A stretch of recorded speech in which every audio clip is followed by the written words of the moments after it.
He's a member of the Forbes Coaches Council, trusted by the world's elite. And he's a man who has trained thousands, inspired millions, and cracks the code of unstoppable performance.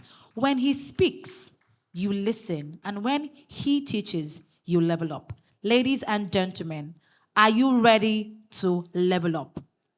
You don't sound like you're sure. Are you ready to level up? Put your hands together as I welcome on stage Dr. Akin Akinpelu. Put your hands together for him, please. Keep on clapping. Don't stop clapping. Don't stop. Keep on going. You're very welcome, sir. Thank you, BRG. Let's put our hands together this morning. You're not clapping like you're excited. You want to clap some more? So can your hands make this place livelier? So good. So good. Excited to be here. Thank you, President of BRG. And that was a very powerful speech. Let's appreciate our dear Dr. Emmanuel. Thank you.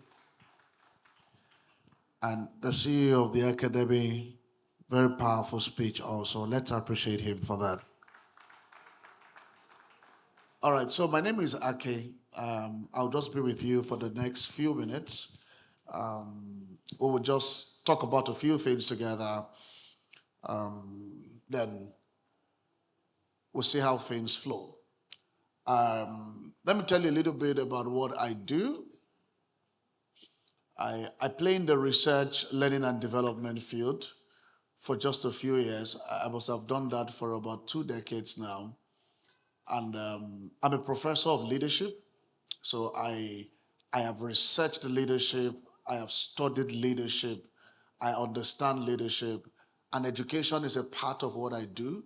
I'm part of the ongoing renaissance in the education sector, in this country.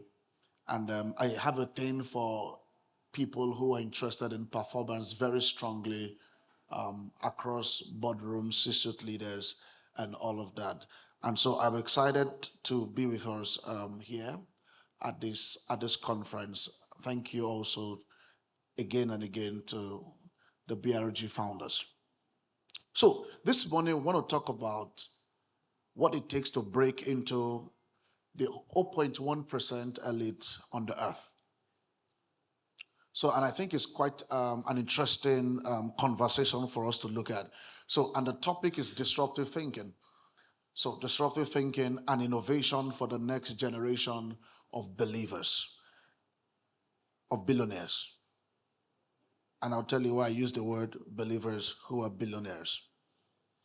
I forgot to say thank you to the chairman of directors, Dr. Nia Desanya, for having me. Let's put our hands together for him. He's not seated, but let's also appreciate him. So I believe that everything starts from the perspective of systems thinking and transformation. Do you have my slide now? So you can go on with my slide media. So I want to look at a playbook. So what I'm going to talk about is so much around a playbook on you not just focusing on what to build, but you want to focus on who you become. So there's a difference between what you want to build, what you are building. And the mindset for running what you are building is different from the mindset that helps you to become. So you find out that when you talk about billionaires, you begin to see that it's first a shift. It's first a mindset. And like Dr. Emmanuel said, he said, it determines your life set. I think he plays with a lot of words when he speaks. Did you hear all the rhymes when he was speaking? From skill set to life set. Okay. So you can't copy him. So you find out that when you're looking at what you are building and you're changing it to becoming something, at that time, you see that hard work is not what really procures success. At that point, there's a shift that brings you into different tiers of result. And what comes to your mind is, how can I work smarter to get a better result? So you can move on. You can leave this, you can change the screens here. I'm probably on the fourth slide now. So I want to talk about how to build, moving from just being a piece of chess, but you becoming and playing the piece on the chessboard yourself, creating the chessboard so that others can play in. It's one thing to say, I want to play the chess. And you go study how the chess is being played. And you spend all your life knowing how to play the chess. There is another shift to say, I'm going to produce the chess box. And I'm going to influence the people who play on the chessboard and ensure that every time they play, I can redefine the rules and play for others to come in. It's a different mindset. It depends on where you're coming from as a person. So that's why I said this. The next billionaires will not just build products, they are going to build new mental realities through compounding assets, products, and platforms. So they're going to build something because there is a mindset around them. So what does it take to build mental realities? Very simple. It's the kind of investment you put into yourself to ensure that you become disruptive. Everybody use the word disruptive. Say it again, say disruptive. So I would explain disruption so much as a form of going against the trends. I always say something that when you see everybody going somewhere and the entire world is talking about one thing. So, for example, when COVID happened on the earth, do you know the attention of the entire world went to COVID? Do you remember? Everybody was thinking COVID. Did you know that all of you here, you almost thought you had COVID because you even had the symptoms in your house? When you coughed, you coughed like how they said people who have COVID are. When you sleep and you have this little temperature, you remember what the requirement of COVID is, as it were. But can I tell you something? While everybody is focusing on COVID, the real guys are not thinking about COVID. They are somewhere else. Because if you learn to evade detection, you would have a different mindset about how to be in control of things. So while everybody's looking in one direction and everybody goes with a trend, some people are sitting down and they are not controlled by trends. They are controlled by secrets. Everybody say secrets. Yeah. Trends are good. Trends are great. Everybody will run in line with trend, dance to trend, copy trends, do everything around trend. But a real mindset of a billionaire would say that, no, that's not where I'm going to. I'm not going to trade with trends because trends will come and trends will go. You sit down with a secret that keeps producing for you every time. So the idea is that there must be a mind shift, a mental reconditioning that helps you to get into the 0.1% percentile that we talk about. So let's get into what we have for today. How do you live into the future? And how do you build in the present? The first mindset, live in the future, build in the present. Everybody say, live in the future, build in the present. Say it again, say, live in the future, build in the present. And that's very powerful. That's very powerful. So I'm talking about mental migration. So let me tell you something. So I remember a few years ago, you won't believe it if I tell you this story. I used to hawk on the road, on the street of Lagos. And I hawked for 10 years. How many years? Don't feel bad for me. How many years? 10 years. And I hawked 16 products. 16 products. How many? 16 only. So, the first thing I sold was, do you remember ice water? Just your normal nylon for sugar, that the granulated sugar, you pour water inside, tie it together, then put it into a big bowl, and you start shouting on the road. Interestingly, the first time I was going to sell, I think that must be in 1996, I was going to sell on the road. I carried the water on my head and I was shouting, buy water, buy chilled water. So for 2 hours, nobody called me. So one guy in the street called me and said to me, nobody buys water like that. It is true that you are selling water, but there's a way to sell water. I said, how? He said, that's not the kind of English you speak. He said, what do I say? He said, this is what you will say. He said, just shout on top of your voice and say, cold ice water, tutu re. That was a mental shift. So for 2 hours, I was saying, buy water, buy cold water, buy chilled water. It is true that the water you are selling is good. Unfortunately, the language is wrong. No, you see, some of you are selling great stuff, but the problem is the language. And as far as they cannot understand the language you are speaking, forget your product. You see that now? So I got on the road, I started, cold ice water, tuture. Then I began to say that. Do you know in 3 minutes, I began to hear, and people began to call me. And I was selling 1 naira, 50 kobo, 1 naira. And I sold 30 packs in 30 minutes. You know, but that's not even the story. So one day, so I sold that. I sold a couple of soft drinks. Do you remember Crush? Do you remember Tandy? Remember Limca? Remember Green Sand? Who remembers Green Sand? Let me see your hand. If you know Green Sand, if you are seated next to them, just say you're an ancestor.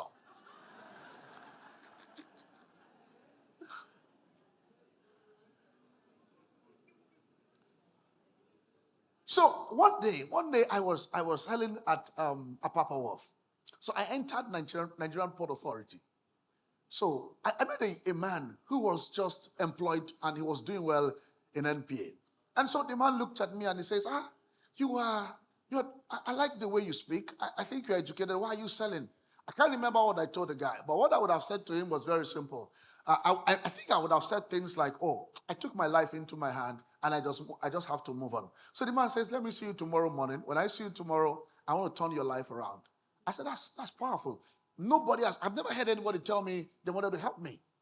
You know, so the guy says I should get there 9 a.m. What time do you think I should get there, guys? Because of what use was my life? What has my life produced? That somebody will give me an appointment of 9 a.m. and I can't be there. So you think I should be there 8? I got there 7:30. 7:30. So I got there because there's no use of my life. The best of my life at that time is using it to sell ice water. So there's no reason I should be late.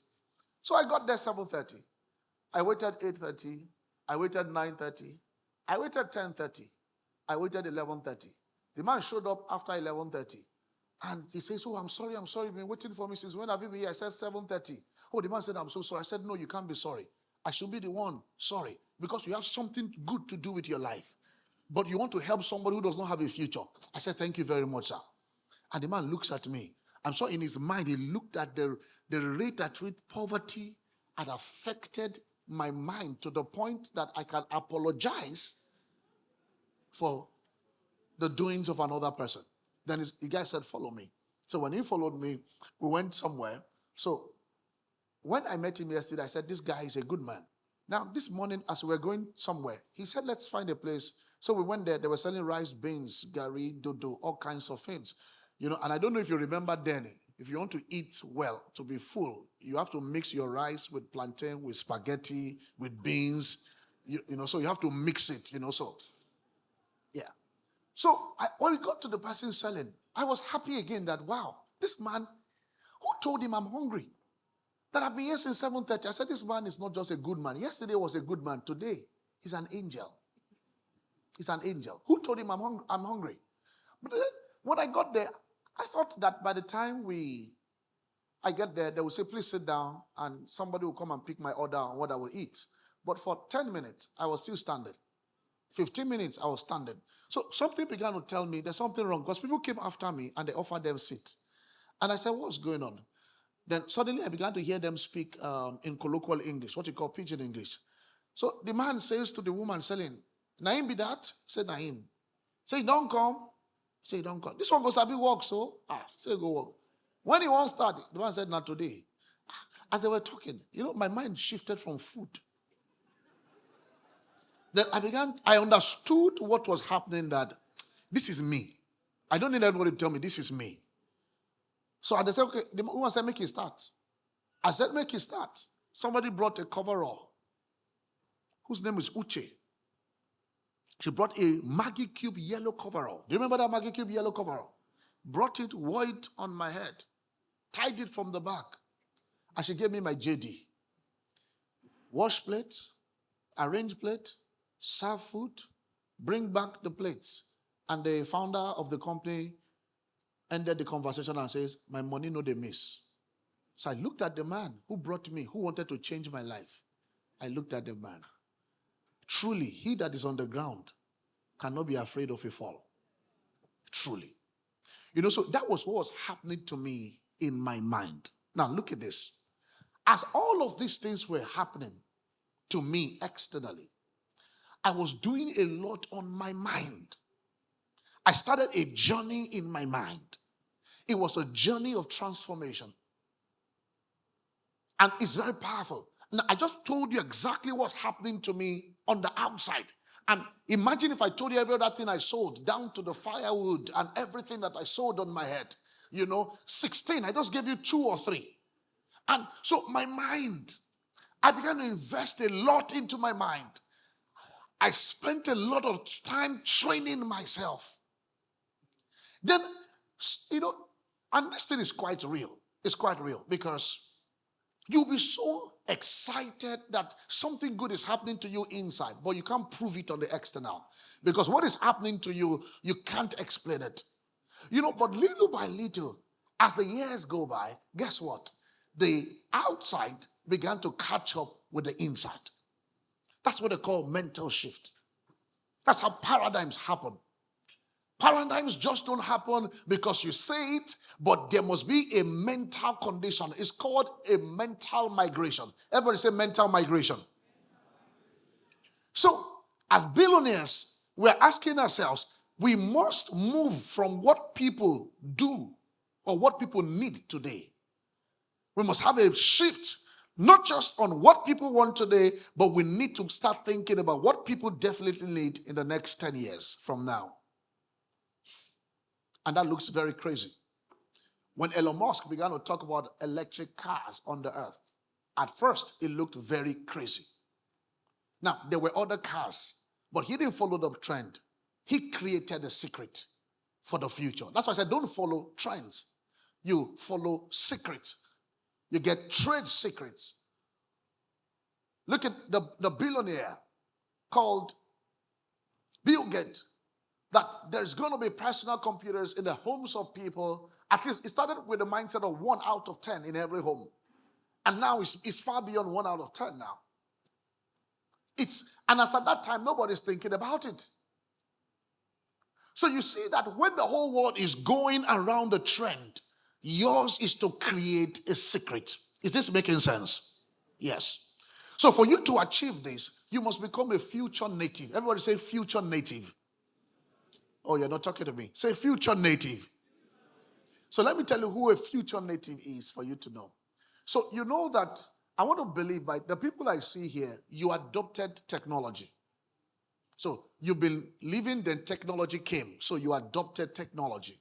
Now, your children are not adopting technology. They are technology natives because they give birth to them probably inside technology. So your idea about technology is very different. No matter how great you think you are. The idea is very, because they are natives. You are adopting. Now, so normal people will adopt the future. What is going to come? Billionaires will not adopt the future. They become future natives. So it means that you are 10 years ahead of what people can know, what people can see, and what people can never have an idea about. So you see that it's a journey, it's a migration. You are living in the future, but you are building in the present. Do you understand that statement now? Living in the future and you are building in the present. Where is it that people cannot go in the next 10 years? That's where you should put your mind. That's where you should put your mind. So you are thinking into the future, thinking into the future, thinking into the future. And you are comfortable with everything you see in the future. And you are bringing it, but don't forget that you have to be building in the present. That's the mindset. Let's move on very fast. So I told you, don't bet on trends, bet on secrets. That's by a man called Peter Thiel. He wrote those books 0 to 1. Very powerful truth that has not changed even till now. Number 2 thing you must have to disrupt as a billionaire? Number two. What's number one? Live in the future, build in the present. Number two, think in first principles and not analogy. Think in first principles and not analogy. If you're on the slides, help us catch up very fast.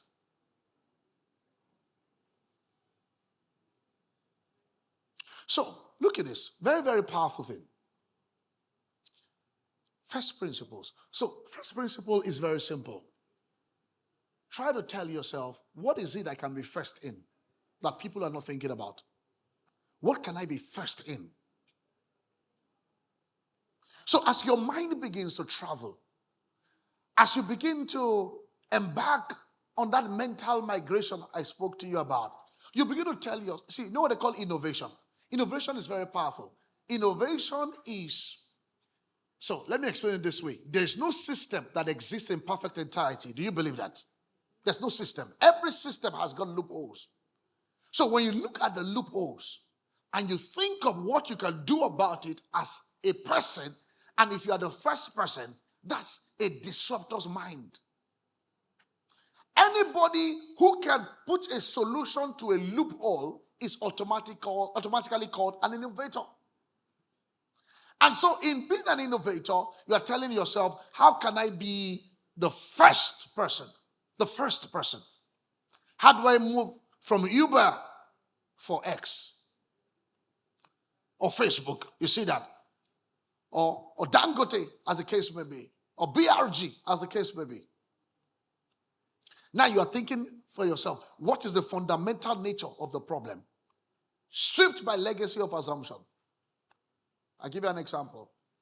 Let me use the Dangote sugar for an example. So, it's very simple that I don't have to, if I'm the founder of Dangote, I'm not anyway, I would not be thinking of so much money about how to ensure that I get into related diversification in different countries of the world. What I'm going to be thinking about is not about how I'm going to get my plants there and get people to run the organization. I'm going to look into what is called the natural resources of each country and ensure that they produce the result by just giving them a template on how to produce the result without any plan and without any form of equipment.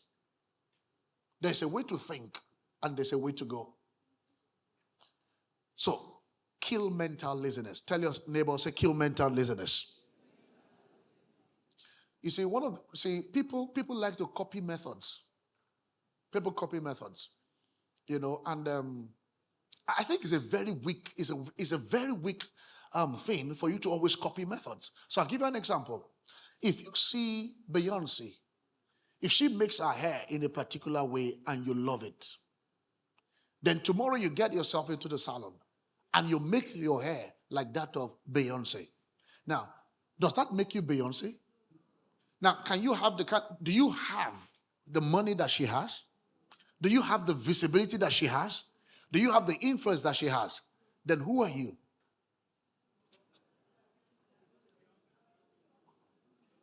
The question is, who are you? Because you're not Beyonce. It's mental laziness, because you are thinking of a cheat code on how to become someone. You are thinking of a method to becoming. No. You grow to become something.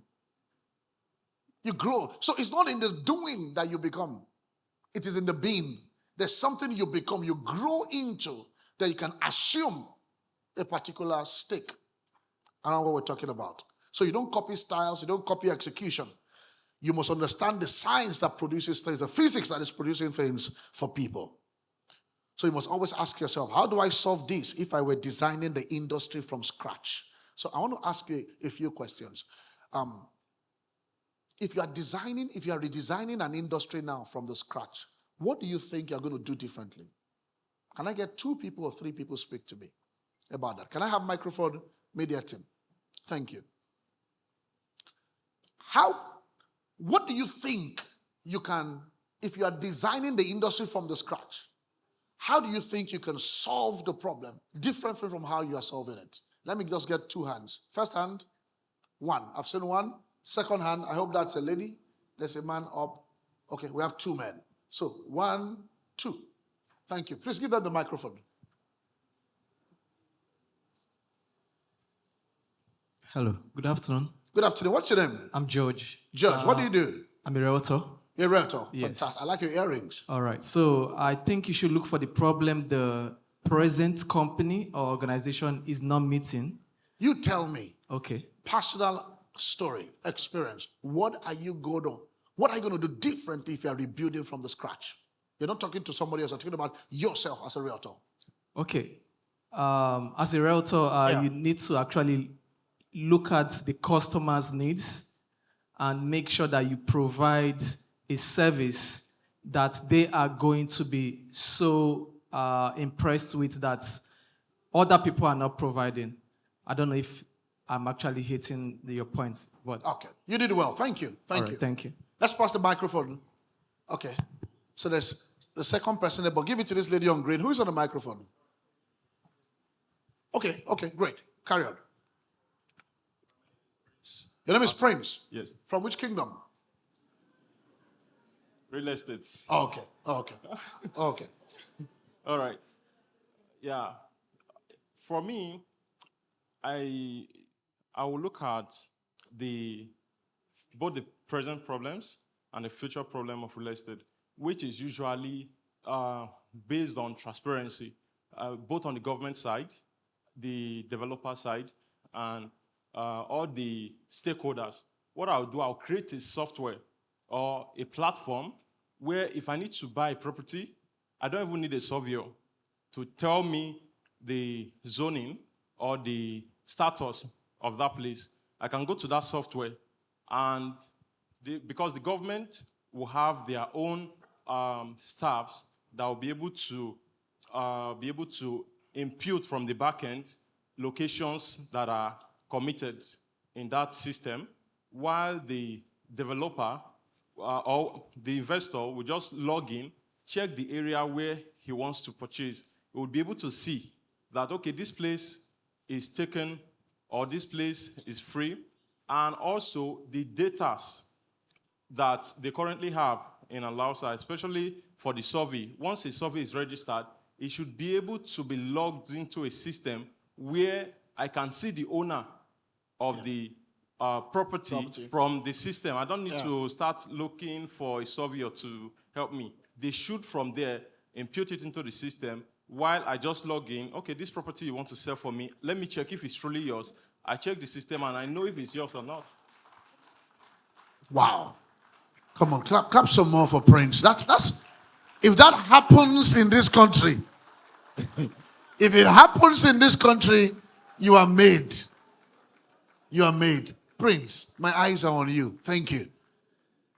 Who's with the microphone? Do you have the microphone? Who has the microphone here? Please just pass it. There's a lady on green. Quickly, because of time. Tell us your name, what you do. My name is Modupe Adenuga, and I'm a realtor. So I'm going to be talking about if I'm designing a consulting firm from the scratch. Yeah. And I think over the years, one of the things I realized that has actually worked for me is what you were saying earlier, not being a copycat and figuring out what works for you.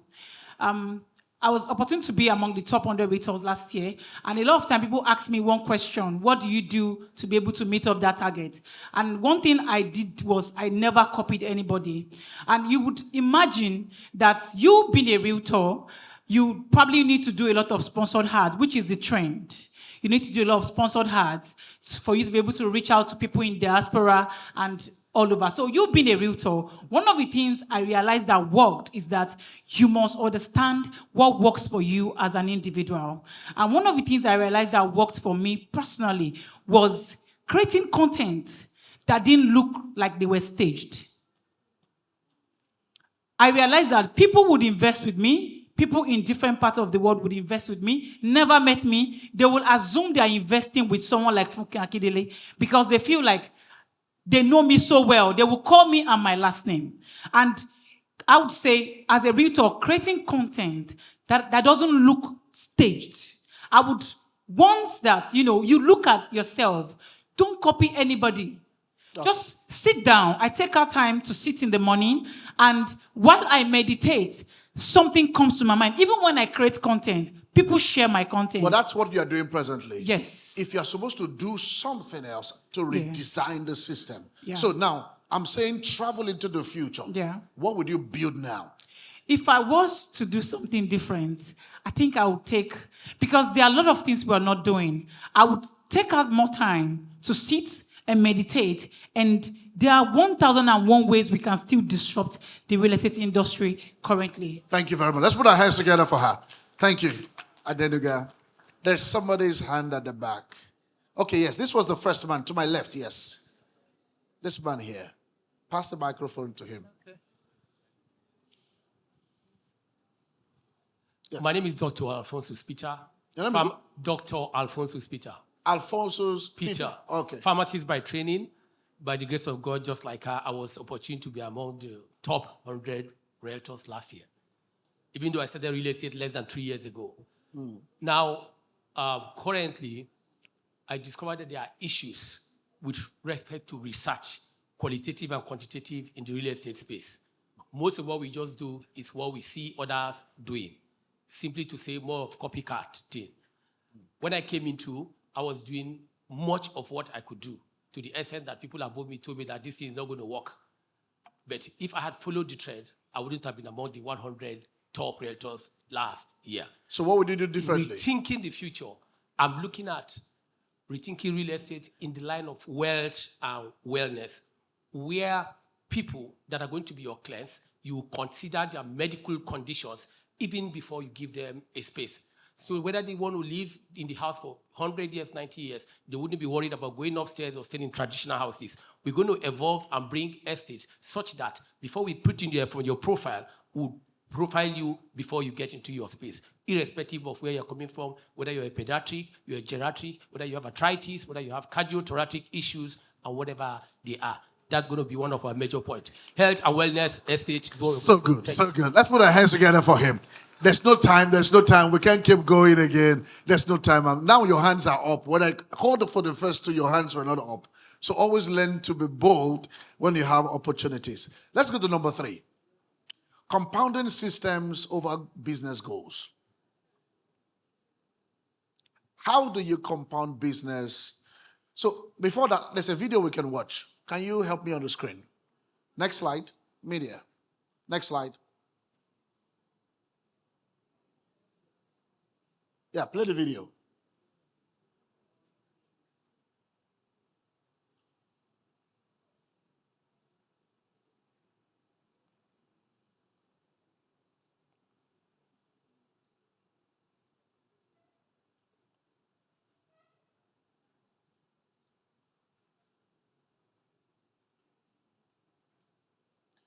How to think like Elon Musk under 2 minutes.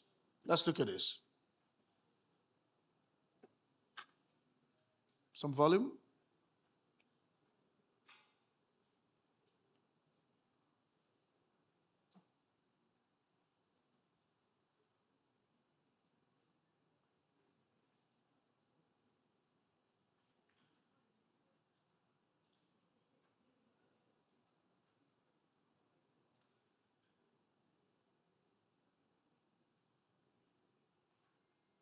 Just hold on. You're trying to get in on the video.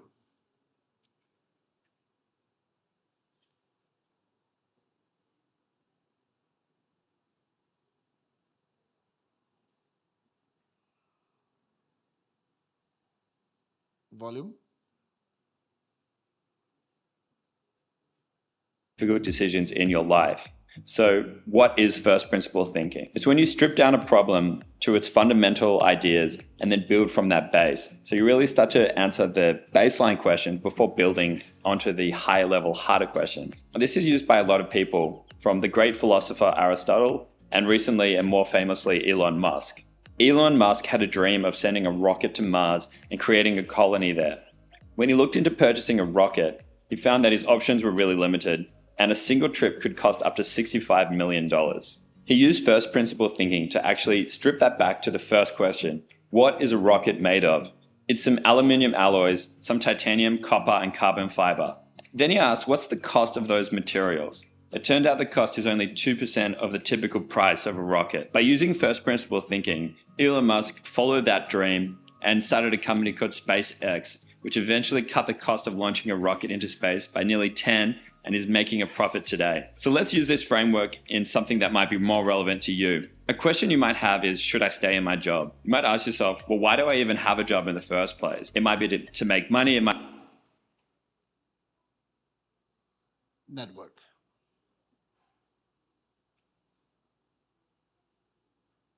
But you get the idea about how he was able to think about SpaceX, particularly because of the first thinking mindset that he had. So I'm not going to waste time because of that. So let's go to number 3. Number 3, we go to compounding systems over business goals. Compounding systems over business goals. Now, and this principle is just about how do you build flywheels. So this is what he was talking about. Prince said something very, very powerful. And he was talking about how to scale things that are going on. You know, he was talking from the perspective of scaling. Scaling. Now, not selling, not getting more money alone, but he's thinking about how do I scale? And scaling there talks about building flywheels, a system that can compound data, learning capital, and influence together. You see, the world now thinks in systems, not as a person, in systems. And so system thinking is very, very powerful. Very powerful.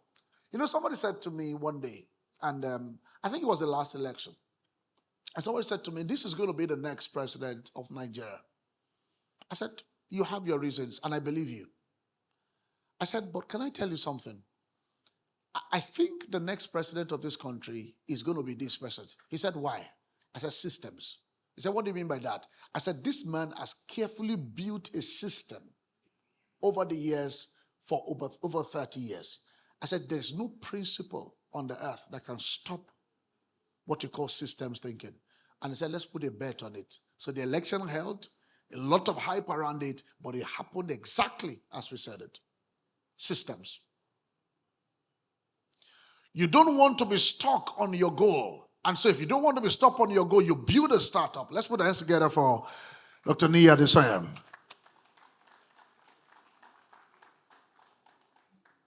So who is a systems thinker? A systems thinker is someone who is not building from scratch. They stop starting. So from the scratch, they don't start from there. You see them start from somewhere. So systems thinker win because they stop starting from the scratch. Everybody wants to start from the scratch.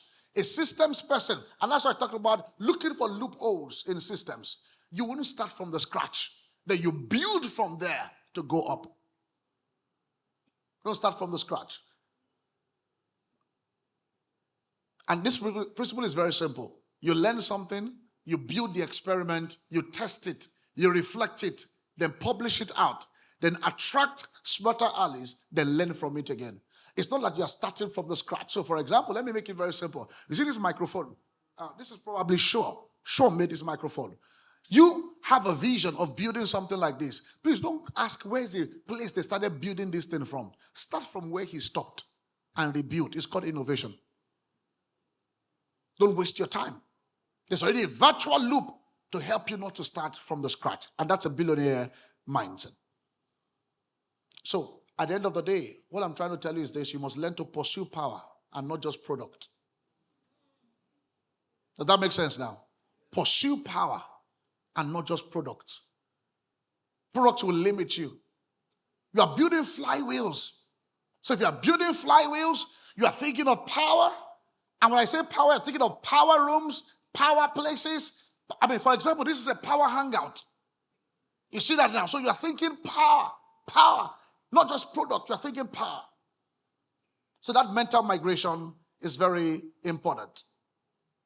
What you are looking for as a billionaire is not money, but unreasonable and defensible leverage that gives you power to make vast amount of money frequently and defensively. faster way. And this is going to happen consistently as you deliver outsized returns. Consistently. Because of time, I want to jump a few things. I'll talk about assets that build those things. So let's go to this. It is building skills, ideas, and products that can grow massively without having to work 10 times harder or 10x harder as they grow.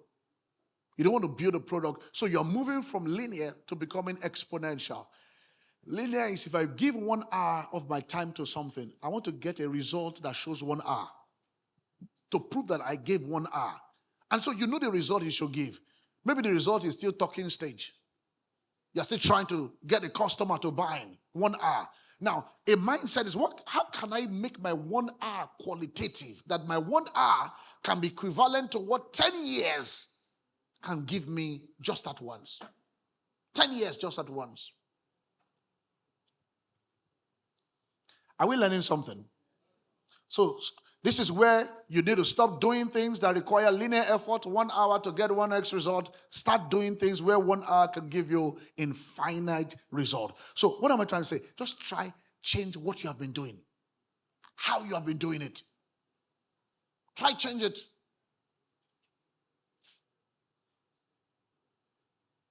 So as a trainer, before for organization, I used to sit with organizations. I do a lot of retainerships.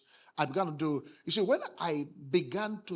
do, when I began to sit on boards of organization, I think I sit on about 6 now, 7. I saw that I could make a tremendous effect on the board of an organization more than just doing what I was doing. And guess what? I could move the value. So I have one of the organizations now that do $3 million a month. And the target I gave is you're going to do $10 million a month. So moving from linear result to exponential result. And that's very powerful. Build your effort to increase. Let's put it together. It's okay to be a contrarian, but make sure you are right. Who is a contrarian? A contrarian is somebody who goes against the tides, who doesn't go with the trends, who doesn't go where everybody goes to. And that's so beautiful. That's so good. But guess what? Make sure that you are right. So you're making calculative risk around what you're doing. I saw a quote by George Bernard Shaw, and you will like it. The Man and Superman. He said, the reasonable man adapts himself to the world. The unreasonable one persists in trying to adapt the world to himself. Therefore, all progress depends on the unreasonable man. All progress depends on the unreasonable man. That's by Bernard Shaw. So let's tidy up things.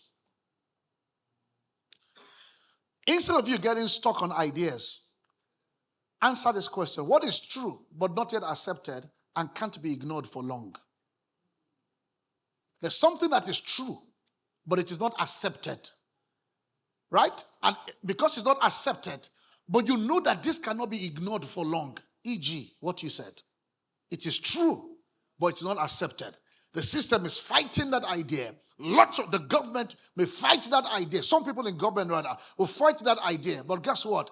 It won't be long. Though it's not the reality. That's where you should put your tent and think through.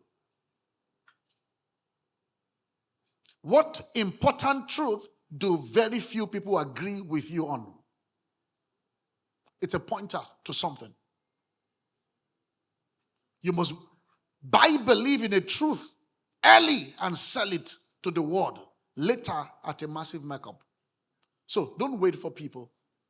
Don't wait for what is coming. We are so much into trends. Start asking yourself, how do I get secrets to control the trends myself? Great people don't trade with trends. They trade with secrets. And you see that little secret, those who have trends will have to follow them all their lives. They have to. What is true, but not yet accepted and cannot be ignored for long. There are many ideas in your mind that people cannot ignore for long. Obsess yourself over painful problems rather than shiny solutions. So in this time now, you spend time building those things. those power platforms, the things you are saying, the migration you took 10 years into the future, that you're building in the present now. You're spending time on that. And that's where your real wealth will come from. The real wealth will come from there. Stop looking for shiny solutions. There are greater results than shiny solutions. Social media is good, it's powerful, it's a shiny result. It's a shiny result.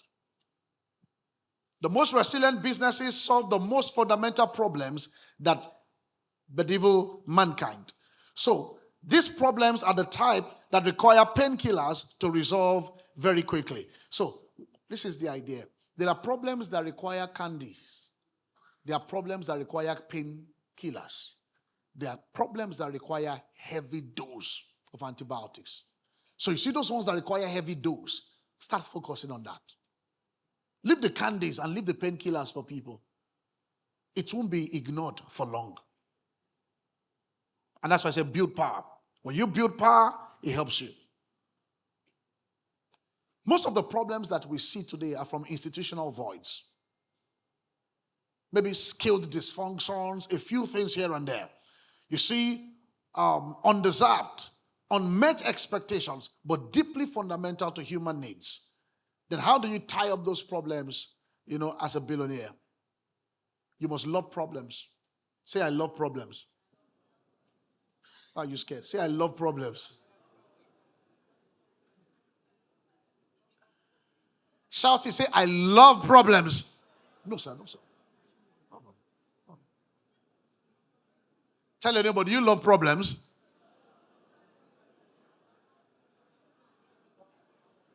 You see, and that's the problem.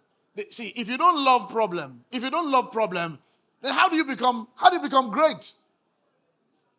How do you become great? You must see. Let me tell you something. Okay, you love progress. You must love problems, so. That's the real wealth. That's the real money. Ask your neighbor, what's your problem? Ask your neighbor, say, what's your problem?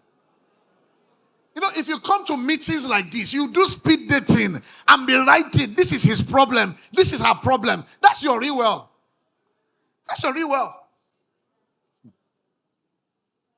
One day let me tell you how, what's it called now? Netflix evolved.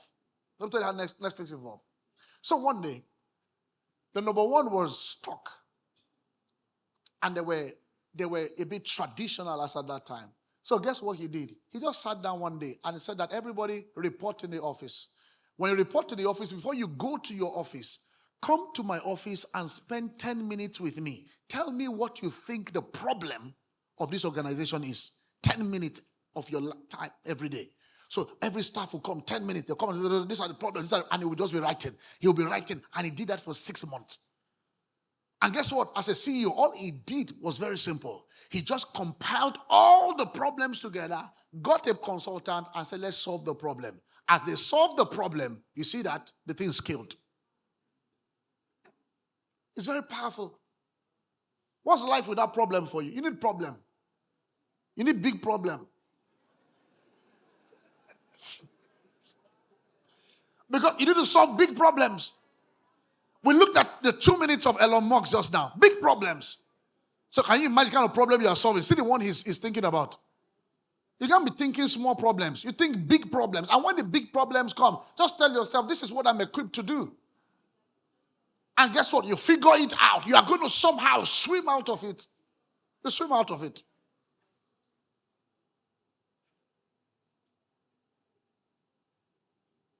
So my final statement, we need an inner operating system upgrade. Everybody say inner operating system. Upgrade. So you need upgrade. So as you are here now, some of you are online. If you're iOS now, if you use an iPhone or something, you find that everything is updating, right? Everything is updating. Without your control, it's updating. So we also need an inner system update. And that's why if you come for meetings like this, gatherings like this is like a power hacker gathering. Yeah. You are updating your iOS. That's what you're doing. Some things will have to leave. Some things you will learn newly. Some you will just help to compare notes. You must upgrade that. You need to move from obsessing over tactics for building wealth to mastering the beliefs, the identity, and the mindset required. You see, there's something called the beliefs, the identity, and the mindset for wealth. There's a belief you must have. And they all have common beliefs. There's an identity and there's a mindset. It's not tactics. It's not tactics. Kirakita does not make the dollar.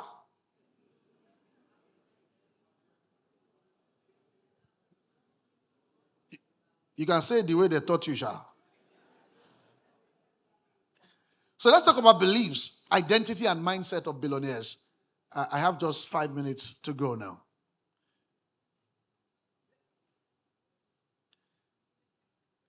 Number one, every system is redesignable. Don't ever accept reality at face value.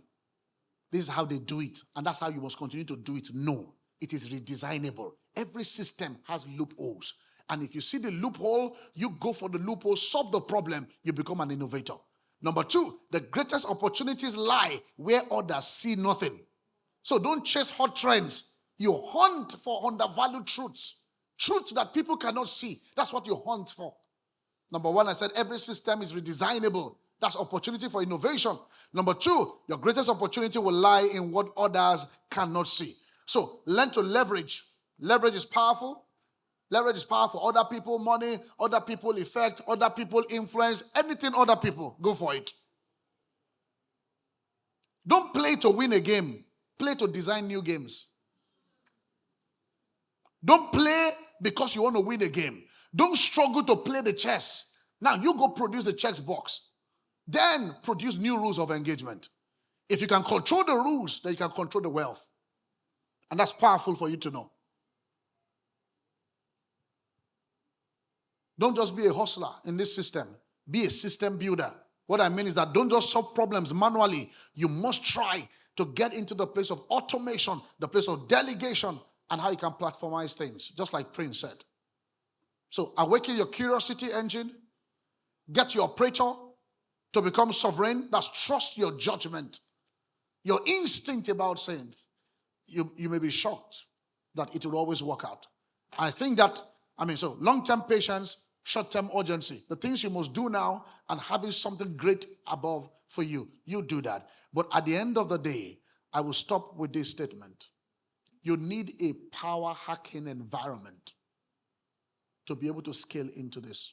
The power hacking environment. We're talking about beliefs, identity, and mindset. Beliefs, identity, and mindset. There's an environment where things can scale faster for you. You see, the world operates a lot around communities and around what you call networks. And I think communities are like one of the greatest things that has happened in this present time. I joined a group, a community recently, and they told me it's only a community for people who went to MIT, Pennsylvania, Harvard, LSE, and those schools. So they mentioned the 7 schools. And I said, but I like the community. They said, you can't join. They said, but there's a way you can join. I said, how? They said, I'll pay $10,000 every year. Okay, that's not so bad. I said, is it yearly? They said, yes. I said, that means I'm paying school fees. They said, that's the idea. That the school fees you did not pay to come into that school, you will still pay it. Is life not that interesting? So by the time I spend 5 years in that place, is it not 40K to have done or 50K to have done a course, an executive management course in Harvard? But you have to now pay for it every year. You now pay for interest. You know why? Because they know that in communities, that's where the most powerful things happen.